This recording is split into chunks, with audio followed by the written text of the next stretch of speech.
At 73, I never imagined that I would be sitting on the edge of a narrow bed in a room that did not belong to me, staring at walls that felt unfamiliar and cold, trying to understand how a life that I had carefully built over decades could be reduced to a place like this without my full awareness. And as I looked around at the quiet stillness of that room, at the neatly arranged furniture that carried no history, no warmth, no sense of belonging, I felt something deep within me shift in a way that I cannot easily explain, because it was not just confusion or sadness. It was something heavier, something that settled slowly into my chest as the realization began to take shape, that this was not a temporary situation. This was something that had already been decided long before I was brought here. My name is Margaret Hale, and for most of my life, I believed that the love you give to your family creates a kind of bond that cannot be easily broken, a connection that carries through the years no matter how much time passes or how much life changes. And I held on to that belief through everything, through the challenges of raising a child on my own after losing my husband, through the quiet sacrifices that no one ever sees but every parent understands, through the years of putting someone else's needs before my own without hesitation, because that is what you do when you love someone. You give without keeping count. You trust without questioning. And you believe, perhaps more than you should, that one day that love will return to you in a way that feels just as steady as the way you gave it. My daughter, Rebecca, had always been a strong presence in my life, someone who moved through the world with a confidence I both admired and worried about, because strength, when not balanced with understanding, can sometimes become something else entirely, something that makes decisions quickly, without always considering the full weight of them. And I remember how proud I was of her as she built her own life, how I told myself that I had done something right, that despite everything, she had grown into someone capable of standing on her own, and I never wanted to interfere with that, never wanted to be the kind of mother who held on too tightly or questioned every choice she made. So I gave her space, I trusted her judgment, and perhaps without realizing it, I allowed her to take on a role in my life that I should have watched more carefully. It started, as these things often do, with small changes that felt reasonable at the time. Conversations about my health, about the way things were becoming more difficult as I grew older. Suggestions that were presented gently, almost carefully, as though they were meant to ease me into an idea rather than confront me with it directly. And I remember how she would sit across from me at the kitchen table, her tone calm and reassuring, explaining that she was only thinking about what was best for me, that she wanted to make sure I was safe, that I had everything I needed. And I listened, because I had always listened, because when someone you love speaks with that kind of certainty, it is easy to believe that they are seeing something you are not. But that wasn't the moment everything changed, because at the time, those conversations felt like concern, like care, like the natural progression of life as it moves from independence into something more supported. And I told myself that there was no harm in discussing options, no harm in considering possibilities, because considering something is not the same as agreeing to it. And I believed, perhaps too strongly, that when the time came for any real decision to be made, I would be part of that conversation, that my voice would carry the same weight it always had, that nothing of significance would happen without my full understanding. Looking back now, I can see that the shift had already begun long before I recognized it, in the way certain conversations became less about discussion and more about suggestion, in the way decisions were framed as though they had already been partially made. And I think about the times Rebecca would mention places she had looked into, facilities she had researched, always presented as information rather than intention. And I remember how I would nod, how I would listen without fully engaging, because I did not believe those conversations would lead to anything immediate. I did not believe that something so significant could move forward without a clear and direct agreement. There was one afternoon, not long before everything changed, when she came over earlier than usual, her demeanor slightly different in a way I could not immediately define, a kind of quiet urgency beneath her calm tone. And we sat together in the living room, the same place where we had shared so many conversations over the years. And she began to speak about how difficult things could become if something happened, how important it was to have plans in place, how she wanted to make sure I would be taken care of. And I listened, though something about the conversation felt different this time, less open, more directed, as though it were leading somewhere specific. I remember asking her gently whether she thought I was no longer capable of managing my own life, and she was quick to respond, quick to reassure me that this was not about my capability, that it was about preparation, about making things easier before they became difficult. And I wanted to believe her, because it is easier to accept concern than it is to question it, easier to trust that someone is acting in your best interest than to consider the possibility that they may be making decisions based on something else entirely. And yet, even then, there was a part of me, quiet but persistent, that felt something was not quite right, a sense that the conversation was moving in a direction I had not fully agreed to. But I pushed that feeling aside because I had done that many times before. I had chosen trust over doubt, chosen peace over confrontation, never imagining that one day that choice would bring me to a place like this. And I didn't realize it at the time, but those conversations were not simply discussions. They were steps, carefully placed steps, leading toward a decision that had already begun to take shape without me. And by the time I would fully understand what was happening, it would no longer be a question of whether I agreed, but a matter of facing what had already been done. And what I would discover next was something I was never meant to see coming. The thing about betrayal, especially when it comes from someone you have loved your entire life, is that it rarely announces itself in a way that is easy to recognize. It does not arrive with a single moment that you can point to and say that this is where everything changed, but instead it unfolds slowly, almost quietly, blending itself into the ordinary rhythm of your days, until one day you look back and realize that what you thought was care was something else entirely.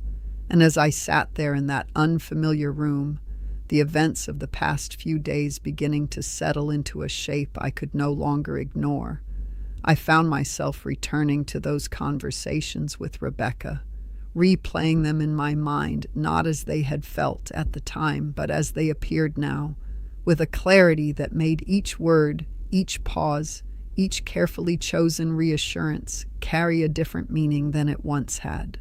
I remember the day she brought the paperwork more clearly than I would like to admit, not because it seemed significant at the time, but because it did not, because it felt like one of many small tasks she had taken upon herself to help me with, and that is what made it so easy to overlook the way it was presented as something routine, something that did not require deep attention.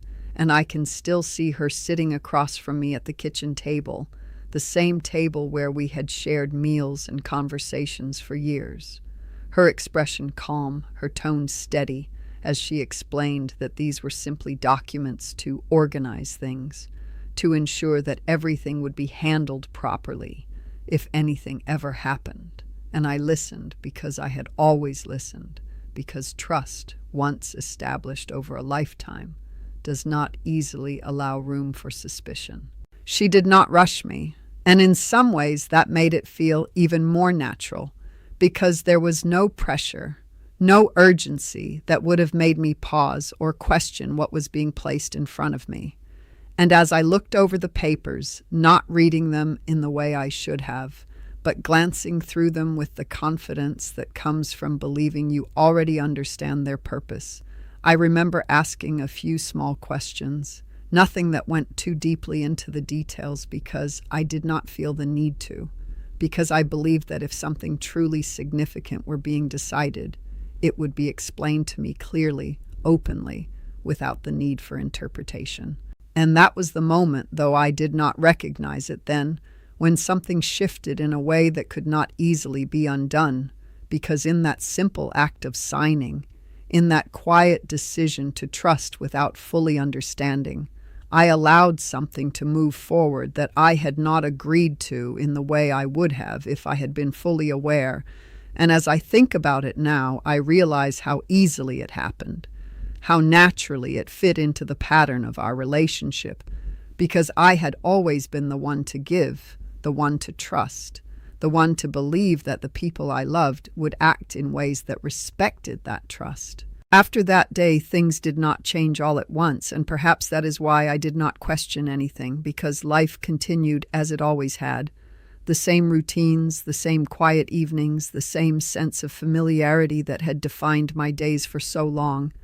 And if there were differences, they were subtle, easy to overlook if you were not looking for them. Small adjustments in the way Rebecca spoke about the future, the way she began to reference plans more often, the way certain conversations seemed to move forward without ever quite stopping to ask for my agreement. There were moments when I felt something was slightly out of place, a kind of quiet unease that I could not fully explain, but I dismissed it each time, telling myself that I was overthinking, that at my age it is easy to let small things feel larger than they are, and I did not want to be the kind of person who questioned every gesture of care, who saw doubt where there was none, because I had spent my life believing that trust was something to be given freely, not something to be held back out of fear. But then came the day everything changed, though even then it did not feel like a sudden shift. It felt like something that had been building quietly, finally reaching a point where it could no longer remain hidden. And I remember how normal that morning felt, how I moved through my routine without any sense that it would lead to something different, how I made my tea, how I sat by the window for a while, watching the street as I had done so many times before, and there was nothing in that moment that suggested what was about to happen, nothing that warned me that the life I had been living was about to be altered in a way I had never agreed to. Rebecca arrived earlier than usual that day, her expression calm, perhaps even slightly more composed than I had seen it before. And there was something about the way she entered the house, the way she moved through the room with a quiet sense of purpose, that made me pause, though I could not immediately say why. And she sat down across from me, much like she had that day at the table, and she began to speak, her tone gentle, reassuring, as she explained that there had been a decision, that arrangements had been made, that everything was taken care of. And I listened, though the words felt slightly out of place, as though they belonged to a conversation I had not been part of. I remember asking her what she meant, asking her to explain more clearly, because there was something in her words that did not align with my understanding of things. And she continued, her voice steady, explaining that it was time for a better environment, a place where I would be looked after properly, where I would not have to worry about anything. And as she spoke, I felt that same quiet unease return, stronger this time, more persistent, because this was no longer a general conversation about the future. This was something specific, something that had already been decided. I asked her, very directly, whether she was saying that I would be leaving my home, and there was a moment, just a brief pause, before she answered, a moment that told me more than her words did. And when she finally responded, she did not say it in a way that invited discussion. She said it as though it were already settled, as though it were simply the next step in a process that had been quietly unfolding without me. And it was in that moment that I began to understand, not fully, but enough to feel the weight of it, that this was not a suggestion. This was a decision. And yet even then, I did not fully grasp the extent of what had been done, because there is a part of the mind that resists accepting something that feels too large, too sudden, and I found myself searching for some version of the situation that would make it easier to accept, some explanation that would align with the trust I had always placed in her. And I asked questions, though I cannot remember all of them now, because they came from a place of confusion rather than clarity, and she answered them in the same calm, measured way, offering reassurance, telling me that everything was arranged, that I did not need to worry, that this was for my benefit. But that wasn't the moment I fully understood, because understanding did not come from what she said. It came from what happened next, from the way she stood up, from the way she began to move through the house, not as someone visiting, but as someone preparing, from the way she spoke about timing, about when things would happen, about how everything had already been set in place. And it was in those small actions, those quiet details, that the truth began to settle in a way that could no longer be ignored. Because I didn't realize it at the time, but by the moment she was explaining all of this to me, the decision had already been made, the arrangements had already been finalized, and my role in it was no longer to decide, but simply to follow. And what I would begin to notice next would make it impossible to ignore what had really been happening all along. There is a moment when something begins to feel undeniably real, when the quiet doubts you have been pushing aside no longer remain in the background, but step forward with a clarity that cannot be ignored. And as I sat there listening to Rebecca speak, watching the way she moved through my home with a sense of certainty that felt unfamiliar, I realized that I had reached that moment, not all at once, but in a series of small realizations that began to connect in a way that left me with no choice but to see the situation for what it was. And as that understanding slowly settled into place, I felt a stillness take hold within me, not the stillness of calm, but the kind that comes when your mind is trying to process something it never expected to face. She spoke about timelines in a way that suggested everything had already been arranged, about how it would be easier if we followed a certain schedule, about how the transition would be smooth if I did not resist it. And there was something about the way she used those words, something about the quiet confidence behind them, that made it clear this was not a discussion.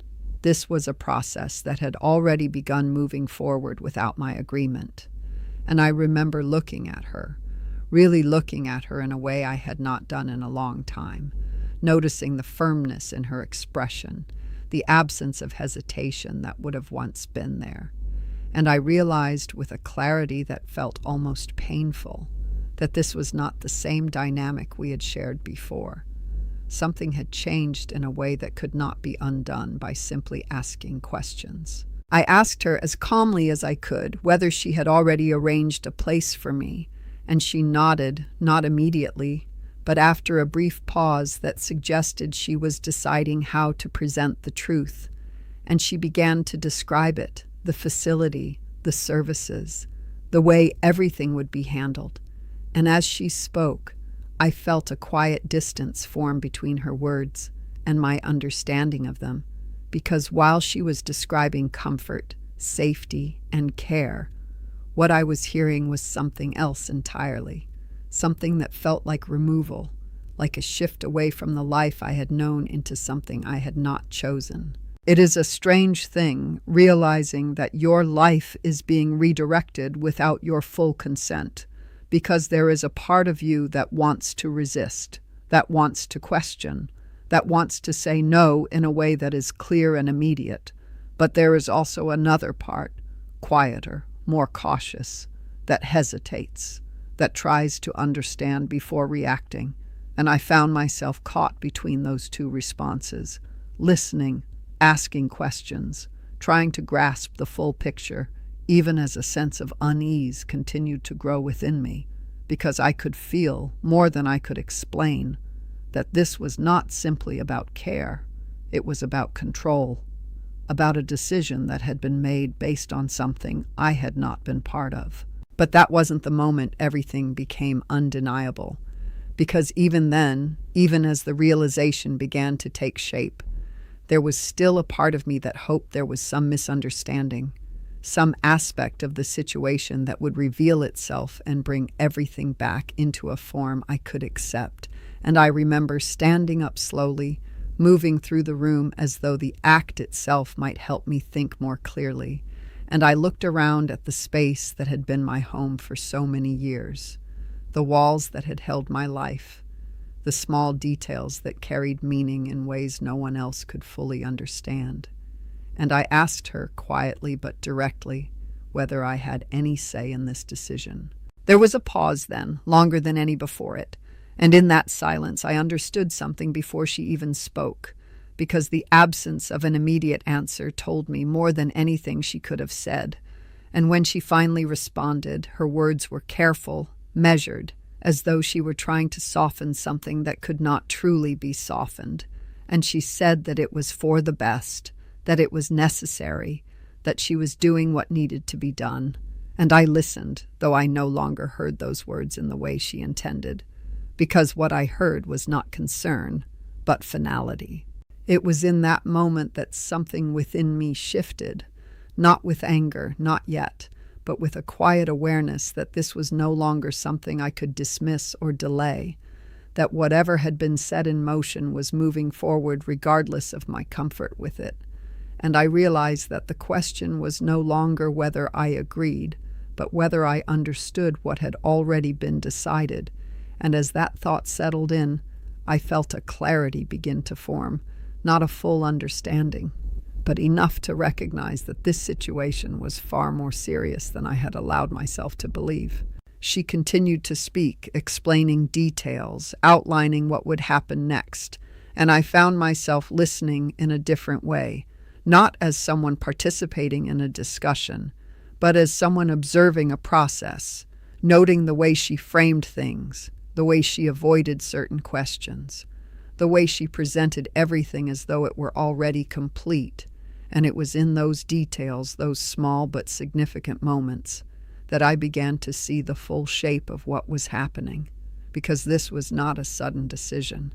This was something that had been building quietly, something that had been arranged step by step until it reached a point where it could no longer be reversed easily. I did not argue with her then, not because I agreed, but because I understood that reacting in that moment would not change what had already been set in motion. And I have learned over the years that there are times when silence is not weakness, but strategy, a way of allowing a situation to reveal itself more fully before deciding how to respond. And so I listened. I nodded when necessary.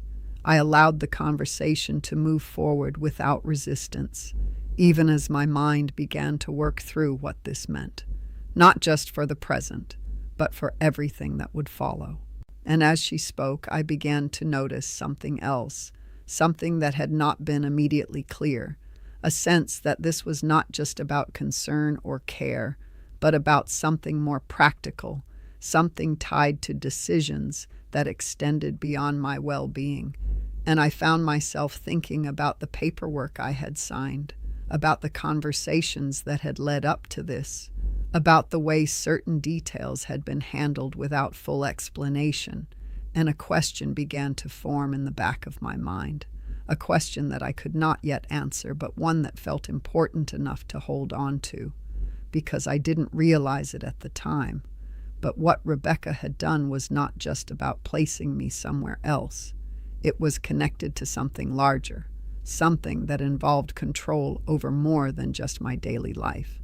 And as that realization began to take shape, I understood quietly and without fully knowing why that this situation was not as simple as it appeared. And what I would begin to uncover next would make it impossible for me to remain silent any longer.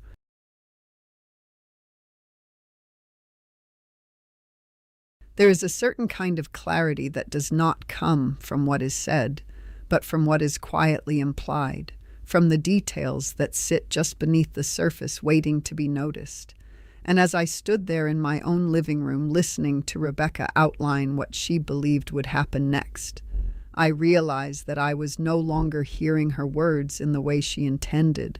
I was beginning to see the structure behind them, the pattern that had been forming long before this moment.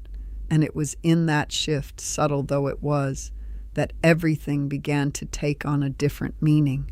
Because once you start to look beyond what is presented to you, once you begin to question the shape of a situation rather than just its surface, it becomes much harder to accept things at face value.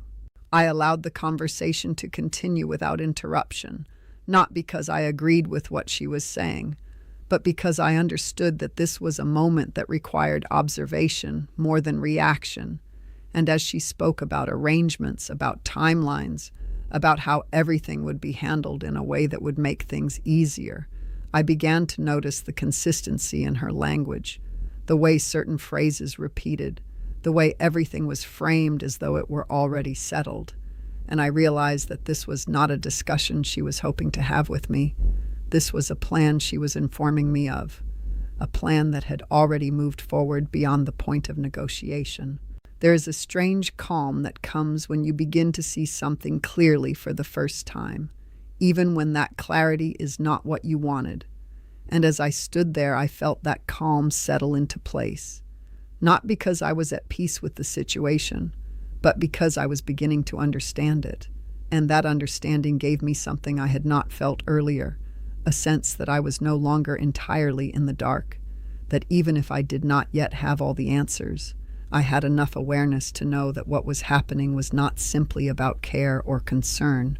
It was about something more deliberate. I asked her then, not in a confrontational way, but in a quiet, steady tone, what would happen to the house.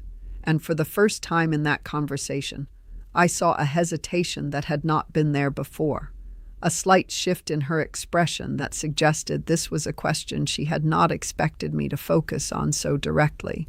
And she responded carefully, explaining that everything had been taken care of, that it was part of the overall plan. And while her words were meant to reassure, they did the opposite, because they confirmed something I had begun to suspect, that this was not just about where I would live, but about what would happen to everything I had built. It is a difficult thing to accept, that the life you have lived, the home you have maintained, the things you have worked for over decades, can be handled in ways that do not fully include you. And as I listened to her speak, I felt that realization settle in more firmly, not as a sudden shock, but as a gradual understanding that this situation had layers I had not yet fully uncovered. And I began to think about the documents I had signed, about the times I had trusted without question, about the way decisions had been presented in pieces rather than as a whole, and I understood with a quiet certainty that what was happening now was connected to those earlier moments in a way I had not yet fully explored. But that wasn't the moment I challenged her, because I knew that doing so without full understanding would only lead to confusion, to explanations that might satisfy the surface without revealing the truth beneath it. And I have learned over the years that there are times when the most important thing you can do is wait, not out of fear, but out of intention, allowing yourself the time to see things more clearly before deciding how to respond. And so I continued to listen, to observe, to allow the conversation to unfold in a way that gave me more information than I might have gained through immediate confrontation. She spoke about the facility again, describing it in terms that were meant to sound comforting, emphasizing the care, the support, the way everything would be managed without burden. And I could see in the way she spoke that she believed this was the right decision, or at least that she believed she could present it in a way that would make it seem that way. And I found myself wondering not just about what she had done, but about how she had come to believe it was acceptable, how the boundary between care and control had become so blurred that she could move forward with something like this without fully considering what it meant for me. As the conversation drew to a close, she outlined what would happen next, the timeline, the arrangements, the steps that had already been put in place, and I listened, though my thoughts had begun to move in a different direction, not focused on what she was saying, but on what I needed to do, because it had become clear to me that this was not something that could be addressed through a single conversation, not something that could be resolved by simply asking questions and accepting the answers given. This required understanding, clarity, and a willingness to look beyond what was being presented. When she left that day, moving through the house with that same quiet sense of purpose, I remained where I was for a moment, allowing the silence to settle in around me, and I realized that something had changed, not just in the situation, but in me, because I was no longer approaching this as someone who needed reassurance. I was beginning to approach it as someone who needed answers, and that shift, though it may have seemed small, carried with it a significance that I could feel deeply, because it marked the beginning of a different way of seeing things. I moved slowly through the house after she left, noticing details I had not paid attention to in some time. The placement of certain items, the small changes that had occurred without drawing attention to themselves. And I found myself thinking about the cabinet in the hallway, the one that held documents I had not reviewed in years, things that had once seemed important, but had gradually faded into the background of daily life, and I felt a quiet pull toward it, a sense that there were answers there, not obvious ones, but pieces of information that might help me understand what had been set in motion, because I didn't realize it at the time. But what I was about to uncover would not just explain what had been done. It would reveal something Rebecca had not fully considered, something that had been in place long before she ever thought to take control of my life. And as that realization began to take shape, I understood, quietly and without urgency, that this story was far from over. And what I would find next would change everything. There is a quiet kind of truth that does not reveal itself all at once, but instead waits patiently in the places we stop looking, in drawers we no longer open, in decisions we made long ago and assumed would never need revisiting. And as I stood there in the hallway staring at that cabinet I had not touched in years, I felt something steady settle inside me. Not urgency, not fear, but a quiet certainty that whatever answers I needed were not going to come from what Rebecca had told me. They were going to come from what I had once known and simply allowed to fade into the background of my life. And as I reached for the handle and opened it slowly, I realized that this was not just about finding documents. It was about remembering something I had trusted myself enough to put in place long before anyone else thought they could make decisions for me. I began going through the folders carefully, not rushing, not skimming, because I understood that the details mattered now more than ever. And as I moved through papers that carried the weight of years, I felt a strange sense of familiarity return. Not comforting exactly, but grounding, as though I were reconnecting with a part of myself that had been quiet for too long. And I thought about the time when these documents had been organized, when my husband was still alive, when we had sat together and discussed what the future might look like, not because we expected anything to go wrong, but because we believed in being prepared, in making sure that whatever happened, neither of us would ever be left in a position where our lives could be altered without our understanding. And I remember how seriously he took that responsibility, how carefully he considered each possibility, insisting that certain safeguards be put in place, not out of fear, but out of respect for the life we had built together. As I continued searching, I found the folder I had not thought about in years, one that looked ordinary on the outside but carried a weight I could feel even before I opened it. And as I carefully unfolded the papers inside, reading each line slowly, allowing the meaning to settle fully rather than pass by unnoticed, I felt something shift inside me, not with surprise, but with recognition, because what I was looking at was not new information. It was something I had known once, something I had trusted enough to put in place. And now, seeing it again with the clarity of the situation I was facing, I understood just how important it was. There were provisions, details that extended beyond the surface of ownership, arrangements that ensured certain decisions could not be finalized without my direct involvement.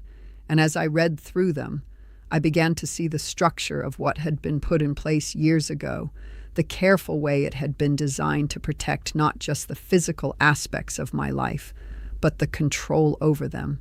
And I realized with a quiet but undeniable certainty that while Rebecca may have believed she had arranged everything, while she may have assumed that the process was complete, there were elements she had not accounted for, elements that could not be bypassed simply because she believed it was necessary. But that realization did not bring immediate relief because understanding something and acting on it are two different things. And I knew that this was not a situation that could be resolved with a single conversation or a simple explanation. This required clarity, precision, and above all, patience, because the most effective response is not always the fastest one. And I have learned that acting too quickly can sometimes give others the opportunity to reshape the situation before you fully understand it. And so I sat down at the table with those documents in front of me, allowing myself the time to think, not just about what I had discovered, but about how I would use that understanding moving forward. I thought about Rebecca, about the way she had approached this, the certainty in her tone, the assumption that I would accept what had been decided, and I felt something shift within me, not anger in the way I might have expected, but a kind of clarity that allowed me to see the situation without being overwhelmed by it. And I realized that whatever her intentions may have been, whatever reasons she had convinced herself were valid, the result was the same: a decision made without me, a boundary crossed in a way that could not simply be overlooked. And that realization made one thing very clear to me, that this was not just about correcting what had been done. It was about reestablishing something that had been quietly taken from me without my awareness. I picked up the phone then, but I did not call Rebecca. Not yet. Because I understood that this was not a conversation to be handled without preparation. This required more than emotion. It required understanding. And so I reached out to someone else. Someone who had been involved in the arrangements we had made years ago. Someone who would be able to confirm what I now understood and help me see the full scope of what could be done. And as the line rang, I felt a calmness settle over me that was very different from the uncertainty I had felt earlier, because this was no longer about trying to make sense of something unclear. This was about confirming something I had already begun to understand. The conversation that followed was careful, detailed, and at times more complex than I would have preferred, but I listened, asking questions where I needed to, allowing the explanations to unfold fully, and as the pieces began to come together, as the structure of what had been put in place all those years ago became clearer, I felt something shift inside me once again, not with surprise this time, but with confirmation, because what I was hearing aligned with what I had begun to suspect, that while the situation was serious, while the actions that had been taken could not be ignored, they were not as final as they had been presented to me. When the call ended, I remained seated for a moment, letting the information settle, allowing myself the space to fully process what I now understood. And I realized that this was the turning point, not because everything had been resolved, but because I now had clarity. I now had a foundation to stand on, and that made all the difference, because uncertainty can leave you feeling powerless, but understanding, even when it reveals difficult truths, gives you the ability to act with purpose rather than reaction. And it was in that moment, sitting there with those documents in front of me, that I began to understand something Rebecca had not anticipated, something she had not considered when she made her decisions, something that had been quietly in place long before she ever thought to take control of my life. And that realization did not come with urgency or panic. It came with a quiet, steady sense of certainty the kind that does not need to rush because it knows exactly where it stands. And what I would do next was not something she was prepared for. There is a certain kind of strength that does not come from raising your voice or forcing your way into a situation, but from knowing exactly where you stand and allowing that certainty to guide your actions. And as I sat there with those documents in front of me, the quiet of the house settling in around me in a way that felt both familiar and newly significant, I realized that I had reached a point where hesitation was no longer necessary, because what had once felt uncertain now carried a clarity that could not be ignored, and that clarity, more than anything else, gave me the confidence to move forward without fear of making the wrong decision. The following morning, I approached everything with a deliberate calm, not rushing, not allowing emotion to take control, but moving through each step with intention, because I understood that situations like this are not resolved through reaction. They are resolved through careful action. And as I sat at the table once again, the same place where so many conversations had taken place over the years, I began to organize what I needed to do, not just in my mind, but in writing, noting the key points, the questions that needed to be addressed, the details that could not be overlooked. And I found a sense of steadiness in that process because it allowed me to move forward with purpose rather than uncertainty. I reached out again to confirm what I had learned, to ensure that there were no misunderstandings, no assumptions that might lead me in the wrong direction. And as I spoke, asking the questions that now felt clear and direct, I could feel the difference in the way I was approaching the situation, no longer tentative, no longer searching for reassurance, but seeking clarity with a confidence that came from understanding rather than hope. And when the answers came, confirming what I had already begun to see, I felt something settle inside me in a way that was both grounding and empowering, because it meant that I was no longer navigating this blindly. I was moving forward with knowledge. But even with that knowledge, I did not act immediately, because I have learned that timing is just as important as action, that knowing when to speak, when to reveal what you understand, can shape the outcome in ways that rushing never can. And so I allowed the day to unfold, moving through my routine as I always had, but with a different awareness, noticing how everything felt slightly altered, not because the world had changed, but because my understanding of it had. And I thought about Rebecca, about the way she had approached this, about the certainty she had carried. And I realized that whatever she believed she had secured, whatever control she thought she had established, was built on an assumption that was no longer valid. That evening, as the light began to fade, I picked up the phone, not with hesitation, but with a calm sense of purpose, because I understood that this conversation was not about confrontation, it was about clarity. And as I dialed her number, I found that I was no longer waiting for answers in the way I had before.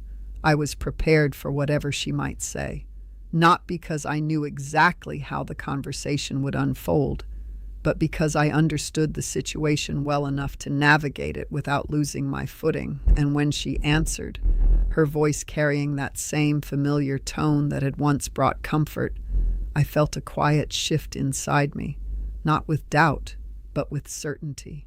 I began the conversation simply, without accusation, without raising my voice, because I have learned that strength is often found in the quiet way you present the truth. And as I spoke, explaining what I had discovered, what I now understood about the arrangements that had been put in place years ago, I could hear the change in her response almost immediately, not in her words at first, but in the way she hesitated, the way her tone shifted slightly as though she were adjusting to something she had not expected to hear.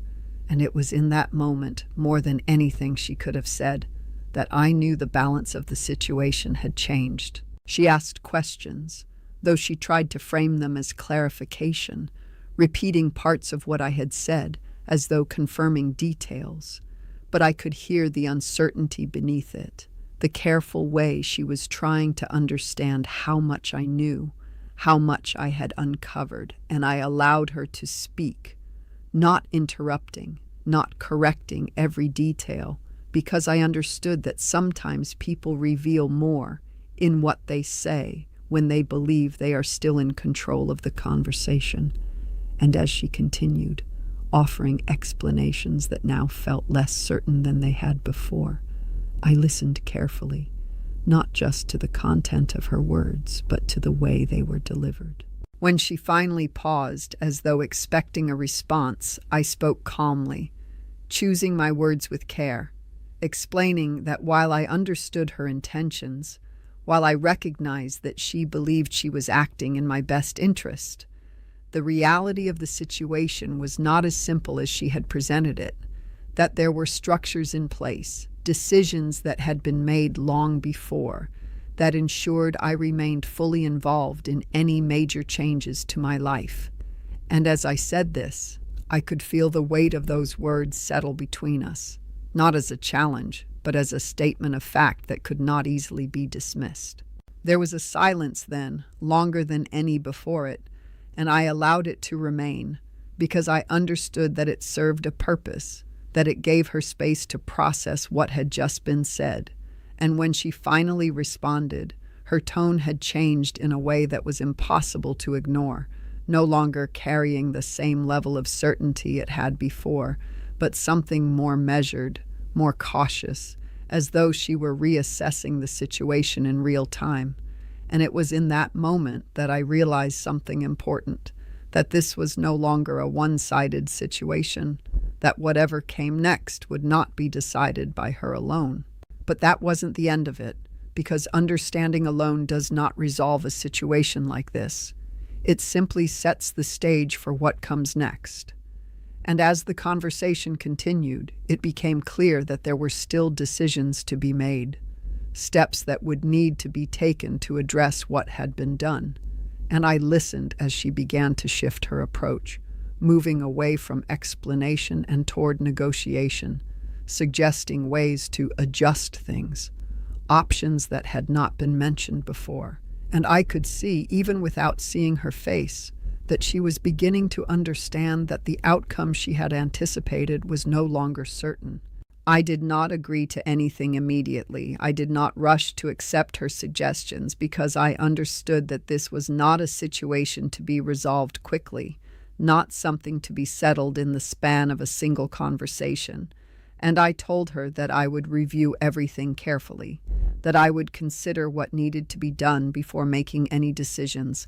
And as I said this, I felt a sense of control that had been absent at the beginning of all this, not because I was trying to dominate the situation, but because I was no longer being carried by it. I was now standing within it, fully aware of what it required.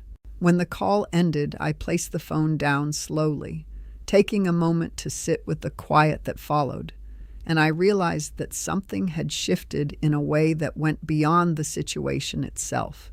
Something within me had changed, not in a way that erased the disappointment or the weight of what had happened, but in a way that allowed me to see myself differently, not as someone who had been placed somewhere without her consent, but as someone who had simply not yet stepped forward in the way that was necessary. And what I would decide next would change everything. There comes a point in every difficult situation where the focus shifts from understanding what has happened to deciding what must happen next. And as I sat there in the quiet of my home, the weight of everything I had uncovered resting not as a burden but as a steady foundation beneath me, I realized that I had reached that point, not with urgency or anger, but with a clarity that felt firm and unshakable. Because for the first time since all of this began, I was not trying to catch up to events that had already unfolded. I was now in a position to guide what would come next, and that realization changed something within me in a way that was both subtle and profound. The following day, I began taking steps that were not visible to Rebecca, steps that did not require confrontation or explanation, because I understood that true control is often exercised quietly, through actions that shaped the outcome without needing to announce themselves. And as I moved through those steps, contacting the appropriate people, confirming details, ensuring that the safeguards I had rediscovered were not only intact but actively recognized, I felt a sense of steadiness that replaced the uncertainty I had felt at the beginning of all this, because I was no longer reacting. I was now acting with intention. There is something deeply empowering about knowing that you are not as vulnerable as someone else believes you to be, that the assumptions made about your position do not fully align with reality. And as each piece of the situation became clearer, as each confirmation reinforced what I had already begun to understand, I found that my perspective shifted even further, no longer seeing this as something that had been done to me, but as something I now had the ability to reshape, not through force, but through the quiet application of knowledge and patience. I did not rush to inform Rebecca of these steps, not because I was trying to hide anything, but because I understood that timing mattered, that revealing everything too soon would only lead to unnecessary resistance. And I have learned that when you hold clarity, when you understand the full scope of a situation, it is often more effective to allow things to unfold until the moment arrives where your actions speak more clearly than any explanation could. And so I continued with my routine, moving through each day with the same outward calm, even as the foundation beneath the situation was quietly shifting in ways she could not yet see. When she called later that week, her tone carried a careful balance, as though she were testing the ground between us, trying to determine where things stood without asking directly, and I responded in the same steady manner, not revealing more than necessary, not engaging in explanations that would lead us back into the same patterns, because I understood that this was no longer a conversation that required reassurance. It required clarity. And clarity, when delivered properly, does not need to be repeated or defended. It simply exists. She mentioned timelines again, though less firmly this time, suggesting adjustments, speaking in a way that indicated she was no longer certain of how things would proceed.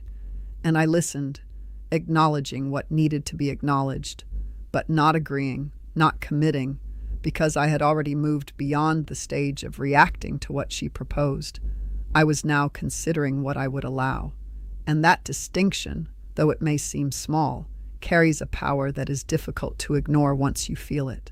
It was not until a few days later that I chose to meet her in person again, not out of obligation, but because I understood that some conversations require presence, require the ability to see not just the words being spoken, but the expressions, the subtle shifts in demeanor that reveal more than language alone. And as she walked into the house, her posture slightly more reserved than I had seen before, I recognized immediately that something had changed for her as well, that whatever confidence she had carried at the beginning of all this had been replaced by a more cautious awareness. We sat across from each other, much like we had so many times before, but this time the dynamic between us was different in a way that could not be ignored, and I allowed the conversation to begin naturally, not forcing it, not guiding it too quickly, because I understood that this moment was not about asserting control through words. It was about allowing the reality of the situation to settle into place in a way that could not be dismissed. She spoke first, offering explanations that were more measured than before, acknowledging that perhaps things had moved too quickly, that perhaps I had not been as involved as I should have been. And I listened, not interrupting, not challenging every point, because I understood that this was part of the process, that recognition, even when partial, is still a step forward. And when she finished, I responded calmly, explaining what I now understood, not as a correction, but as a statement of fact, outlining the elements that ensured my involvement, the safeguards that had been put in place long before. And as I spoke, I could see the shift in her expression, the moment where understanding began to replace assumption. There was no argument, no raised voices, because the situation no longer required that. The truth, once clearly presented, does not need to be forced. It simply exists. And as that truth settled between us, I realized that this was not just about reversing what had been done. It was about redefining the way we moved forward, the way decisions would be made, the way my role in my own life would be acknowledged. But that wasn't the final step, because while understanding changes the dynamic, it does not complete the process. And as the conversation came to an end, it became clear that there were still actions to be taken, still decisions that would need to be formalized. And I understood quietly but firmly that the next move would not be hers, it would be mine. Because for the first time since this began, I was no longer responding to what had been set in motion. I was determining what would happen next. And what I chose to do was something she had never expected. There is a moment after everything has been uncovered and understood when the final decision no longer feels heavy, when it settles into place with a kind of quiet certainty that leaves no room for hesitation. And as I sat there after Rebecca left, the silence of the house wrapping around me in a way that felt familiar but newly meaningful, I realized that I had reached that moment, not because the situation had suddenly become simple, but because I had come to understand it fully. And when you truly understand something, the path forward, even if difficult, becomes unmistakably clear. I spent that evening not in worry or confusion, but in reflection, not about what had been done, but about what I was willing to accept moving forward, because that, more than anything, was what mattered now, not the past, not the explanations, but the boundaries that would define the future. And as I thought about everything that had unfolded, about the quiet assumptions that had led to this point, about the decisions that had been made without me, I felt something settle firmly within me. A sense that this was not just about correcting a situation. It was about redefining my place in my own life in a way that could not be ignored again. The next morning, I took the steps that would finalize that decision, not with hesitation, not with doubt, but with a calm and deliberate clarity that came from knowing exactly why I was doing it. And as I moved through those steps, speaking with the appropriate people, ensuring that everything was documented properly, I felt a sense of control that was not loud or forceful, but steady and undeniable, because this was no longer about reacting to what had been done. It was about establishing what would be allowed moving forward.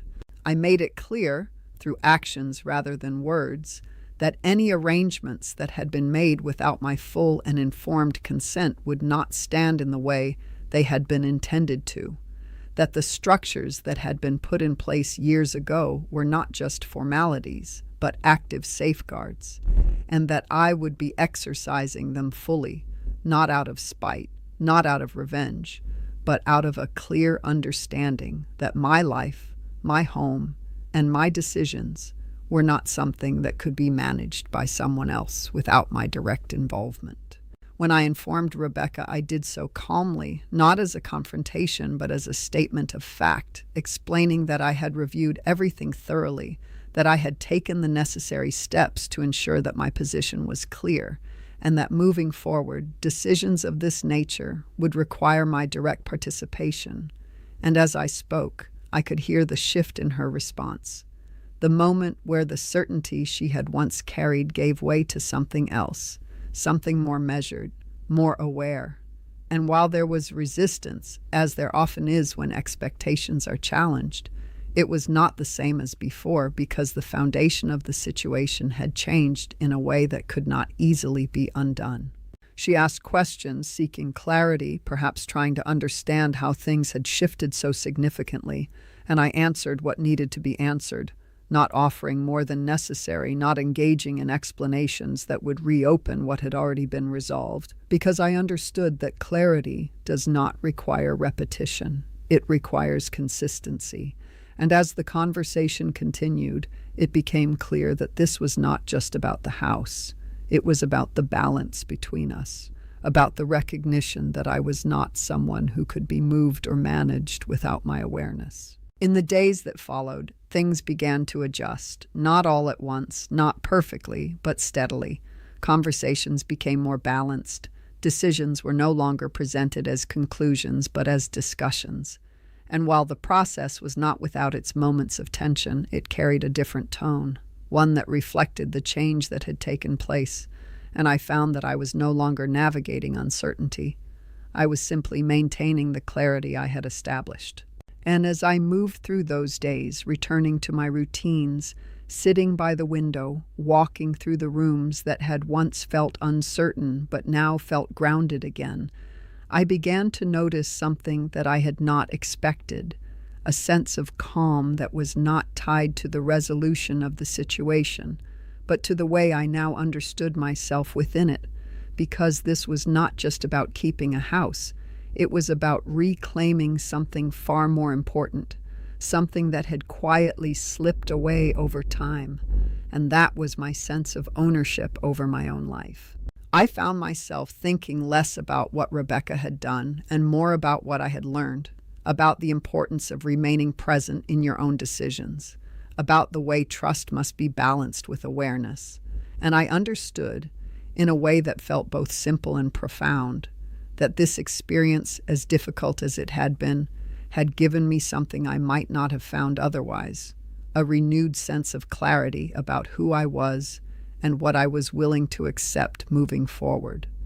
And I didn't realize it at the time, but the true outcome of all this was not just the correction of a situation. It was the beginning of something else entirely, something quieter, something more personal, a shift in the way I saw myself, not as someone who had been placed in a position without her consent, but as someone who had simply needed to remember her own place in her own life. And what remained was not anger, not regret, but a quiet, steady certainty that whatever came next would not be decided without me, because I had taken back something that no one else had the right to control. And in the end, that was everything. There is a kind of ending that does not feel like something has finished, but rather like something has finally been set in its proper place. And as the weeks passed after everything had been addressed, after the conversations had shifted, and the boundaries had quietly settled into something real and undeniable, I began to understand that what I had gone through was never just about a decision, or even a betrayal in the way it might first appear, but about something deeper, something that had been waiting beneath the surface of my life for far longer than I had realized, something that required this moment, however difficult, to finally come into view. Life did not suddenly become perfect, because it rarely does, and there were still moments of adjustment, still conversations that required patience, still small reminders that change, even when necessary, takes time to fully settle. But what had changed in a way that could not be undone was the foundation beneath everything. The understanding that I was no longer someone who would step aside out of habit or trust alone, that I would remain present in my own life in a way that I had not been before, and that understanding carried with it a quiet strength that I could feel in the way I moved through each day. Rebecca's presence in my life remained, but it was different now, not broken, but reshaped, no longer built on assumptions that had gone unspoken for too long, but on a clearer understanding of where I stood and where she stood. And while there were moments when I could see her adjusting to this new balance, moments where she seemed unsure of how to move forward in a way that respected the boundaries I had established, I did not rush to ease that discomfort, not out of distance, but out of awareness that some lessons must be felt in order to be understood, and that growth for both of us required time. I did not dwell on what had been done, because I had come to realize that holding on to those thoughts would only anchor me to a version of the situation that no longer existed, and instead I allowed myself to focus on what had been gained, not in a material sense, but in something far more important, a renewed clarity about my own place in my life, about the way decisions should be made, about the quiet but firm understanding that age does not remove your right to choose. It does not diminish your presence, and it certainly does not mean that your life can be arranged without your full awareness. There were moments in the quiet of the evening when I would sit by the window and reflect, not with regret, but with a kind of calm recognition of how easily things can shift when you stop paying attention, how trust, when left unquestioned, can create spaces where decisions are made without you even realizing it. And I would think about how close I had come to allowing that to continue, how easily I could have accepted what had been presented to me simply because it was framed as care. And I understood then that this experience had given me something that could not have been gained in any other way, the awareness to see beyond what is said and to understand what is actually being done. My home, the place that had once felt uncertain, now felt grounded again, not because it had never been at risk, but because I had taken the steps necessary to ensure that it remained part of my life in a way that reflected my decisions rather than someone else's assumptions. And that brought with it a sense of peace that was not dependent on circumstances, but on the knowledge that I had stood where I needed to stand, that I had acted when it mattered, and that I had not allowed myself to be quietly moved out of my own story. And perhaps that is the most important part of all this, not the conflict, not even the resolution, but the realization that your life, no matter how long it has been lived, still belongs to you, that your voice, no matter how quiet it may seem at times, still carries weight, and that the moment you choose to step forward and use it, everything begins to shift in ways that others may not expect, but that you will feel deeply and undeniably. At 73, I did not become someone new. I did not transform into a different version of myself. But I did remember something I had allowed to fade over time, something that had always been there beneath the surface, waiting for the moment I would need it again. And that was the understanding that I am still the author of my own life, still the one who decides how my story continues, and that no one else, no matter how close they are, has the right to take that from me without my consent. And now when I sit here in the quiet of this home, watching the light move across the room as it has done for so many years, I no longer feel the uncertainty that once crept into my thoughts. I feel something else entirely, something steady, something certain, a quiet confidence that whatever comes next, it will not be decided without me, because I have made it clear, not just to others, but to myself, that my place in my own life is not something that can be overlooked again. And if there is one thing I would leave behind from all of this, one understanding that I hope lingers long after the details of this story have faded, it is this, that no matter your age, no matter your circumstances, it is never too late to step back into your own life, to reclaim your voice, and to remind the world quietly but firmly that your story is still yours to tell. And that, in the end, is the only thing that truly matters.